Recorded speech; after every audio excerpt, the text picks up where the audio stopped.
everybody, it's Ro. Welcome back to another episode of Mommy Virtue, brought to you by MetroHealth. Again, this is our village, our place, our people moms, to get all the resources, insight, some of your questions answered, just all things mommy, mothering, and all that good stuff. So today we are going to be talking about choosing the best pediatric doctor for your baby, you know, from those first checkups to, of course, the growth of your child over the years, milestones, illnesses, all of that. Your pediatrician becomes a key part of your parenting team.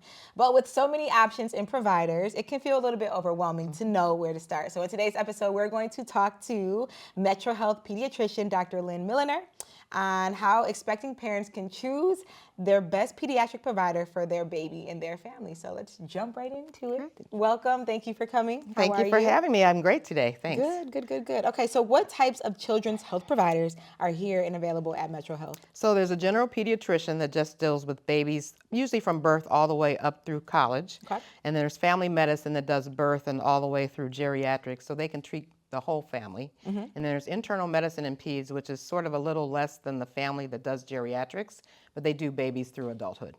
So you cover everything. Yeah, cover everything. Cover everything. And everybody. And everybody. I love it. Why is it so important to choose that provider before the birth of your baby? I kind of think of it like a job interview. You want to have a good connection with somebody you want to trust your most precious asset to. I usually tell my families I'm a little bit of old school, a little bit of new school, and a little bit of middle school. And you want to have that right connection and fit. So it takes time to get that fit from the day one. Yeah. So if you have time to go and meet them in person before you have the baby, sometimes you get a lot of questions asked. After you have the baby, the mind starts to go, the memory goes. You don't remember to ask all those questions while you have the opportunity to. Yeah, absolutely. Now, for myself, I'm a mom, and I had the luxury of not having to do like all the extra research because my child's pediatrician also is the pediatrician of my nieces and nephews, and there's 5 of them. So I got experience in that, and it was easier for me to make that decision because I had a trusting source within the family. But would you say like you can even just maybe word of mouth, or how would you recommend someone kind of get more information? I think it's a combination of both. For people that are new parents that sometimes don't have the opportunity to have, you know, your sisters and your aunts and uncles can say like, well, you know, we went to this one or we've heard that one. Sometimes you can go to the hospital, look on their website and select one. I think word of mouth is important because if you trust the opinion of your family and your friends. Yeah. Right. And if they're comfortable with that person, you look to them to say, I think you might like this pediatrician. And then you want to go get a chance to meet them and see if it's a good fit for you. Yeah, absolutely. So you kind of mentioned something earlier about like a job interview, kind of sort of. Is that similar to the pre-birth pediatric virtual visits here? Yeah, it is. Okay. And I think that's really a nice feature. So before you deliver your baby, you have time to sort of, you know, make a short list of, you know, go on, do your little bit of research to see who you might connect with. And then you can set up a virtual visit or a video visit or an in-person visit. You know, write down your questions because it's always easy to forget. What was I supposed to ask? And this is really important to me. But just have that little connection and that opportunity to talk to them beforehand. Now, just for those viewing, like, well, what would I ask? There's probably a first-time mom who's like, I don't know what to do. Like, what are some questions they might ask in that pre-birth? Well, I think think about the things that are important to you as a parent. So if you're more the breastfeeding mode, do you want to know, does that pediatrician or that provider support breastfeeding? Or are they going to, you know, give you a hard time if you try breastfeeding and then switch to formula feeding? I know vaccines is a huge issue, right? So you want to know, will your provider still encourage you to get vaccines? You know, how much does that mean to you, and how aggressive is that? If it's an issue and you don't see eye to eye on it, that may not be the best fit for you. We're always going to encourage it, but you want to be able to have that conversation with your provider. Yeah, I love that resource because it allows you to really like prepare. Like, I mean, of course you can prepare in other ways, but with a doctor, just being able to have some of those questions already outlined, and you kind of just create that like smooth path for yourself as best you can. You And know? sometimes just to kind of set your mind at ease, right? It's sort of like, what do I need to know what to expect? So you mentioned, you know, just what's the schedule for visits? How often are you going to see my baby? Can I get you to see my baby when baby's sick? Can I reach you when I have questions?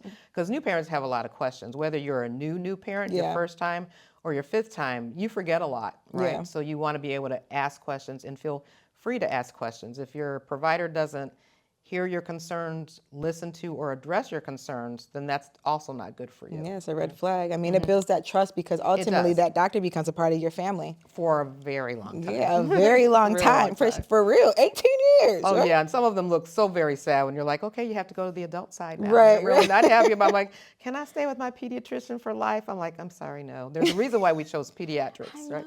I know, but it's like, dang. All right. So, but shout out to my doctor, because she's the bomb too, and even with my adults, so she's the bomb. And it's nice that you like them. So I think and nowadays, people are like, is it important that you like your doctor? I really do think Yeah, it it is. It is. is because you want to. It helps you establish trust and confidence. And if you don't like them, it's a chore to go back to them, right? Yeah, and and if you sometimes don't like one, you can always choose another one. You can. What are some common mistakes parents make when choosing a pediatrician, and how can they avoid them? Sometimes not doing research about if credentials are important to you, right? Do you want a provider that has been board certified? So that's sort of an extra layer of credentialing and professionalism you have after you graduate from medical school and residency. Knowing the pediatrician's philosophy, right, about things like vaccines, about growth and development, about feeding, because there's a lot of issues, right? And kids change very quickly and very frequently. And sometimes if you don't see eye to eye on it, you may stop going because there was a philosophical difference, not because the care wasn't the best care for your child. You just may not have appreciated the message or how it was delivered. Yeah. Those kinds of things can always kind of sway your mind. Yeah. And I kind of want to bring another point up too. We mentioned word of mouth, because a lot of times people will tell you like, oh, you got to go see Dr. So-and-so, they're the best. But the truth is, maybe they're not the best for you, and that's fine. That is correct. So I do want to kind of go back to the point of the pre-birth pediatric virtual visits, because that allows you an opportunity to kind of see for yourself, even if it's the doctor they're talking about, if that is how it worked out. But I think that's a cool way to, in a sense, just kind of try it on for size. Yeah. I think that's the exactly right way to look at it, right? Yeah. Because you are so right. I have, families will go to one and say, oh, I really loved her. And then the next person will say like, that wasn't the one for me, right? Yeah. And, everything isn't for everybody. Yeah. So providers aren't cookie cutter. We have, I don't want to say opinions, but sometimes we do. But a lot of what we do is, fact-driven, science-driven. We don't get our information from the internet or Dr. Google or WebMD. Yeah, We go to school for a very long time to know what we know.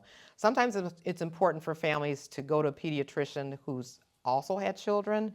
I don't think that's necessarily fair, although your mindset's different if you've had kids versus you haven't had kids. The training is the same for everybody, right? But sometimes, you having a baby, sometimes for some families will give you more, more street cred, right? If you've had kids or grandkids, right? Because they're like, well, you've never breastfed a baby. Like, I don't know if you haven't had a baby, but if you've had one and that experience means a lot to families. And that would be important for me, especially a little addition. Like, all right, we can relate. Right. You've had this similar experience, right? Yeah, and it doesn't take away the expertise. It does not. It does not. It's just if that's something that makes you feel more comfortable, then cool. And it makes you more relatable too. Absolutely. Absolutely. Anything else you would like to leave our viewers and listeners about their pediatrician journey? Just have a good fit with your provider, right? So I sometimes love to laugh and joke, and I think pediatrics is fun for me because that's my excuse to go to all the kids movies, right?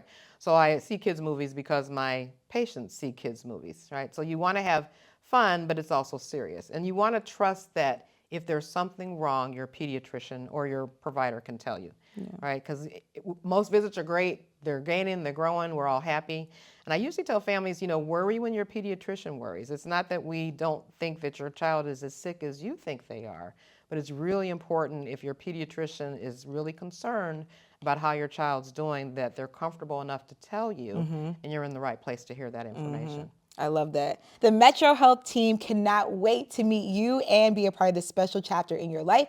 To schedule a pre-birth pediatric virtual visit with one of MetroHealth's board-certified pediatric providers, call 216-778-1010.